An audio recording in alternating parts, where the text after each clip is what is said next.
نہ کہ یہ کہ کوئی واقعہ سامنے ہے پھر ہماری FIA بھی متحرک ہو جاتی ہے, باقی ادارے بھی سامنے آتے ہیں.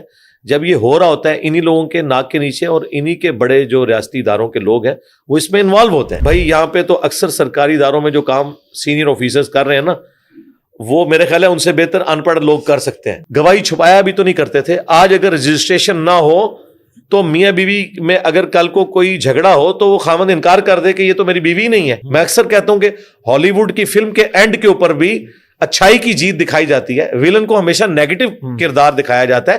یہ ہماری انسٹنکٹ کے اندر ہے. اللہ کے نبی علیہ السلام نے لعنت فرمائی ہے 3 طرح کی عورتوں کے اوپر. پھر ترجمانی صاحب نے انہیں کہا کہ آپ انجینئر صاحب کو بھی جا کے ملیں, وہ میرے پاس بھی آئے. تو میرا خیال ہے انہیں پھر مرنے سے پہلے اپنی بیویوں سے اپنے گناہوں کی غلطیوں کی معافی مانگ لینی چاہیے. کئی دفعہ کہا ہے کہ ساس سسر کا رشتہ اسلام میں ایگزسٹ ہی نہیں کرتا, اس حوالے سے کہ بیوی نے دیکھنا ہے. فقہ حنفی کے اندر خلا ہے ہی نہیں ہے. تھانوی صاحب کو میں کریڈٹ دیتا ہوں, بالکل خراج تحسین پیش کرتا ہوں. تھانوی صاحب کو میں نے کسی اور موقع کے اوپر بھی خراج تحسین پیش کیا تھا. احمد بریلوی صاحب کے ترجمے کے اوپر مجھے ان کا ترجمہ بہت پسند ہے, جو بسم اللہ کا انہوں نے ترجمہ کیا. مودودی نے جو کچھ لکھا ہے نا خلافت و ملوکیت میں, اگر تو یہ سچ ہے تو اس سے بڑا کوئی بندہ نہیں ہے جس نے تاریخ کو ٹروتھ کو ریویل کیا, اور اگر اس نے جھوٹ لکھا ہے تو اس سے بڑا دجال کوئی نہیں. اچھا میں ایکسپیکٹ نہیں کر رہا تھا کہ غامدی صاحب اتنا سخت جواب دیں گے.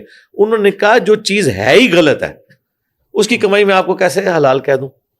اب ان کو نہیں پتا, غامدی صاحب کو اس ویڈیو کی وساطت سے پتا چل جائے کہ آپ کی ویڈیو کے اوپر بھی اشتہار چلائے ہوئے ان لوگوں نے. ولی کی اجازت کے بغیر بھی عورت نکاح کر سکتی ہے. اچھا ویسے آپ کے کتنے پیسے بن جاتے ہیں رفلی یوٹیوب سے؟ دیکھیں تو لو میرج عورت اور مرد کا حق ہے, لیکن ایک بات میں نے کہا ہے آپ نے پوچھنی ہے کہ لو میرج تھی ارینج. سرکار آپ حیران ہوں گے 90% سے زیادہ لو میرجز ہوتی ہیں جو طلاق کے مسائل پوچھ رہے ہوتے ہیں. شادی کے بعد لو کی بات ہونی چاہیے. مردوں کو بھی میں کہوں گا کہ اگر وہ اپنی پسند کی شادی کر رہے ہیں اور ان کے ماں باپ راضی نہیں ہیں, اگرچہ شریعت انہیں حق دیتی ہے, لیکن پھر اس طرح کی بیویوں کو لا کے ماں باپ کے آگے نہیں پھینکنا. یہ آپ نے ایک قسم کے بھوکے بیڑیوں کے سامنے ایک بکری کو لا کے پھینک دیا. میری وائف شادی سے پہلے نہیں کرتی تھی تو میں نے شادی سے پہلے ہی شرط رکھی تھی, اور جن لوگوں کو شوق ہے نا ان کی بیویاں پردہ کریں, یہ سارے معاملات شادی سے پہلے طے کرنے چاہیے. یہ بالکل جعلی مسئلہ بیان کر رہے ہیں, ایسا ہے ہی نہیں ہے. یہ تینوں طریقے سنت ہے, زور کے ساتھ اثر, سینٹر میں اور آخری وقت. نبی اسلام نے فرمایا کہ سفر میں روزہ رکھنا کوئی نیکی کا کام نہیں ہے. اے سی والی کار میں یا ٹرین میں یا جہاز میں بھی سفر کرے, یہ اس کا رائٹ ہے کہ وہ روزہ چھوڑ سکتا ہے. آپ اسے یہ رائٹ لے نہیں سکتے. شریعت میں اللہ کی آسانی کو اویل کرنا یہ اللہ کو پسندیدہ ہے. پہلے سحری کر چکے ہیں, اب اذانیں شروع ہوئی ہیں اور پانی پی رہا ہے, اس کا بھی روزہ نہیں ہوگا. اس رمضان سے پہلے مجھے کئی اسٹوڈنٹس نے رابطہ کیا کہ حافظ صاحب کے ساتھ آپ نے رمضان میں پوڈ کاسٹ کی تھی کہ کریٹیکل مسائل ڈسکس کیے تھے. دیکھیں مجھے مولانا طارق جمیل صاحب شفقت فرماتے ہیں, اکثر اوقات ان کا فون آتا ہے. ایک دن مجھے فون آیا, وہ کہتے ہیں یار میں جب تمہیں دیکھتا ہوں نا, تمہاری ویڈیوز دیکھتا ہوں, تو میں تمہارے لیے بڑی دعا کرتا ہوں کہ کہیں ریاکاری عجب والا مسئلہ نہ ہو جائے. یوسف ایسٹس نے بڑی اچھی بات کی تھی کہ ایک نان مسلم کرسچن خاتون تھی, انہوں نے اسلام سٹڈی کیا اور انہوں نے کہا کہ یوسف میں اسلام قبول کرنا چاہتی ہوں, لیکن یہ جو پردے والا معاملہ ہے یہ میں نہیں کر سکتی. ادھر آپ کو بتا رہے ہوتے ہیں کہ اللہ کے نبی چٹائی پہ بیٹھتے تھے, خود وہاں وہ ہوٹل کی سلیکشن کے اوپر ناراض ہوتے ہیں, کہتے ہیں ہم چلیں واپس. پھر بیچارے چندے اکٹھے کر کے لاکھوں ڈالرز میں ان کے لیے رہائشیں ارینج کرتے ہیں. میں اپنی ٹریولنگ بین کی ہے, ISI کی طرف سے بھی مجھے منع ہے کہ میں اپنی ٹریولنگ کو ایک تو پوشیدہ رکھوں گا اور دوسرا سیکورٹی کے پوائنٹ آف ویو سے. میں بھی اگر کوئی کتاب لکھوں نا, ان ساری کتابوں کے نوٹس بنا کے, میں سمجھتا ہوں کہ مشکات ہی ہوتے ہوئے میں سمجھتا ہوں کہ کسی کتاب کی ضرورت ہی نہیں ہے. 2 سال تک ماں نے دودھ پلانا ہے جی, تو ظاہر ہے ایک نیچرل وقفہ رکھا ہے اللہ تعالیٰ نے. باقی رہا یہ اللہ تعالیٰ نے انسان کو اختیار جو چیز کا دے دیا, جب تک اسے حرام نہ کیا جائے اس کے اوپر کوئی حرمت کا فتویٰ لگا نہیں سکتا. اور اما عائشہ کو حضور نے کہا تھا جب تو قبرستان جا تو یہ مانگنا. تم لوگوں نے عورتوں کے اوپر کیوں مندی لگائی ہوئی ہے؟ اس میں تفنن کے طور پہ کہتا ہوں کہ احمد بریلوی اور جو سعودیہ کے وہابی ہیں نا, ان کا ایک ہی عقیدہ تھا, عورت کو بھی قبرستان لے کے جانا چاہیے. یہ جو پبلک میں مشہور ہے, عورت جب قبرستان جاتی ہے تو وہ مردوں کو ننگی نظر آتی, پتہ نہیں کیا کیا باتیں انہوں نے بنائی ہوئی ہیں, اللہ معافی دے. اور وہاں جا کے آپ اونچی آواز میں دعا کریں کہ اللہ جو بزرگ یہاں دفن ہے ان کے اگلے پچھلے گناہ, چھوٹے بڑے گناہ, جو یہ چھپ کے کرتے رہے وہ بھی, اور جو انہوں نے اعلانیہ کی وہ بھی, اے اللہ معاف کر. یہ تو ہمیں دین نے یہ دعائیں سکھائی ہیں. اگر یہ دعا کوئی کر سکتا ہے اونچی آواز میں اور اس کے بعد کر سکتا وہ صحیح سلامت واپس آ سکتا ہے تو ضرور جائے. کہ میں تو اس پورے سسٹم کو بہت بڑی بات کر رہے ہیں, حالانکہ آپ تو بہت بڑا فراڈ سمجھتے ہیں. مجھے پتا ہے کہ یہ کیمرے میں جب یہ بات جائے گی تو لوگ بڑے حیران ہوں گے کہ انجینئر صاحب نے کیا بات کر دی ہے, اور اس کے پتہ نہیں ویوز بھی کہاں پہ جائیں, لوگ پتہ نہیں سے کیا کیا بنا کے اپلوڈ کریں گے.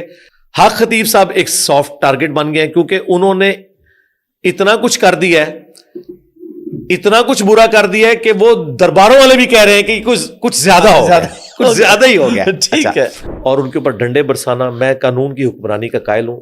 ایکسٹرا جوڈیشل ایکٹیویٹی کوئی مذہبی ادارہ کرے, ریاستی ادارہ کرے, میں اس کے خلاف ہوں ہمیشہ سے. حق خطیب جو کچھ کر رہے ہیں نا, یہ بچ نکلے گا قانون کی آڑ میں اور پھنس جائیں گے. یہ مظلوم بن جائے گا حق خطیب. جی, مظلوم بھی بنیں گے اور قانون میں بھی وہ بچ جائے گا, اور اقرار صاحب پھنس جائیں گے. اگر آپ کو پرائمری اسکول کا بچہ کہے نا, حافظ صاحب سورہ بقرہ کی آیت نمبر 279 میں لکھا ہے کہ سود کھانے والے کے خلاف اللہ اور اس کے رسول کا اعلان جنگ ہے عز وجل و صلی اللہ علیہ وآلہ وسلم.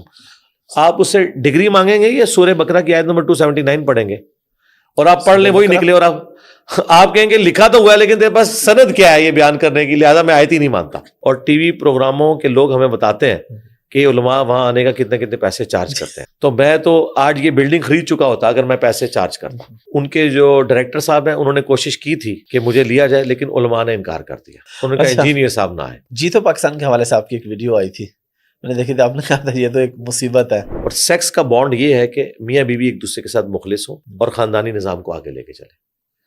شوبز کی دنیا میں یہی قباحتیں جوڑی ہوئی ہیں. ڈاکٹر عامر لیاقت رحمہ اللہ تعالی, میں ان کی بڑی عزت کرتا ہوں. آخری وقت میں اللہ کا شکر ہے کہ انہوں نے عقیدہ توحید بھی اپنا درست کر لیا تھا, فون پہ مجھ سے رابطے میں بھی رہتے تھے. اتنا بڑا بندہ پاکستان میں سمجھتا ہوں کہ اتنی بڑی میڈیا کی انڈسٹری میں کسی نے طاقت نہیں دیکھی جو اس بندے نے دیکھی. تو ان کی بربادی انہی وجہوں وجوہات کی بنا پہ ہوئی. یہ شرک صرف اللہ کو ناپسند نہیں ہے, مرد بھی نہیں شرک پسند کرتا, ایون عورت بھی پسند نہیں کرتی. مرد کو اللہ نے اجازت دی ہے 4 شادیاں بھی کر سکتا ہے, لیکن کسی کا گھر اجاڑ کے یہ کرنا, تو پھر میں یہی کہوں گا کہ وہ پھر وہ ڈرامہ سیریل جو ہے میرے پاس تم ہو, جی جی وہ نہ چلائیں. خلیل صاحب, اچھا میں نے وہ دیکھا نہیں ہوا, مجھے ایک اوور آل پتا ہے کہ وہ یہ خلیل صاحب چونکہ ہمارے اچھے دوست ہیں, کبھی کبھار وہ بہت دکھی ہوں تو مجھے کال ملا لیتے ہیں. اس موقع کے اوپر دیکھیں وہ جو کرسچن لڑکا تھا جانسن, اس کی دلیری کو سلام ہے کہ اس نے فوراً سے اس ہماری سسٹر کو, اس کے ہسبینڈ کو اندر دکان میں کیا,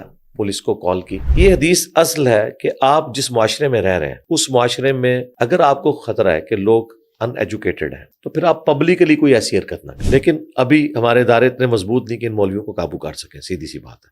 خصوصاً ان مولویوں کو جو دھرنوں کے ایکسپرٹ ہیں, ان کا کام تھا نا کہ ان کو پکڑتے. تبلیغی جماعت نے مسلمانوں کے علماء کو تباہی سے بچایا, ان کے حصے کا کام انہوں نے فری کر دیا, بلکہ اپنے جیب سے لگا کے کیا. میاں بیوی جس لیول پہ ایک دوسرے کے قریب ہوتے ہیں, دنیا میں کوئی انسان دوسرے انسان کے اتنا قریب نہیں ہو سکتا. مال ہو نا آپ کے پاس, آپ کی شکل بھی قابل قبول نہ ہو, دنیا آپ کو سلوٹ کرتی ہے. السلام علیکم جی, حافظ احمد پوڈ کاسٹ میں خوش آمدید. اور گیسٹ کا نام آپ نے دیکھ لیا ہے, میری ان کے ساتھ 5ویں پوڈ کاسٹ ہے, اور ہر دفعہ یہ لگتا ہے کہ سوال رہ گئے ہیں, ہم پھر آتے ہیں, پھر لگتا ہے کہ پھر سوال رہ گئے ہیں, اور لوگ اتنے سارے سوال ہمیں بھیجتے ہیں کہ آپ ان سے یہ بھی پوچھیں یہ بھی پوچھیں. کوشش کریں گے آج کے نشست میں بھی کہ جو سوال آپ لوگوں نے بھیجے ہیں, اور جو عام سوال عام زندگی میں ہمارے ساتھ جو مسائل پیش آتے ہیں, چاہے وہ کچھ سوشل ایشوز ہوں, چاہے وہ اسلام سے ریلیٹڈ ہمارے کوشچن ہوں, وہ سب ہم آج ان سے پوچھیں گے. میرے ساتھ موجود ہیں جناب انجینئر محمد علی مرزا صاحب. علی بھائی بہت شکریہ آپ کے ٹائم کا کہ آپ نے دوبارہ ٹائم دیا. جزاک اللہ خیرہ. لا حول ولا قوة الا باللہ. اللہم صلی علی محمد وعلی آل محمد. حافظ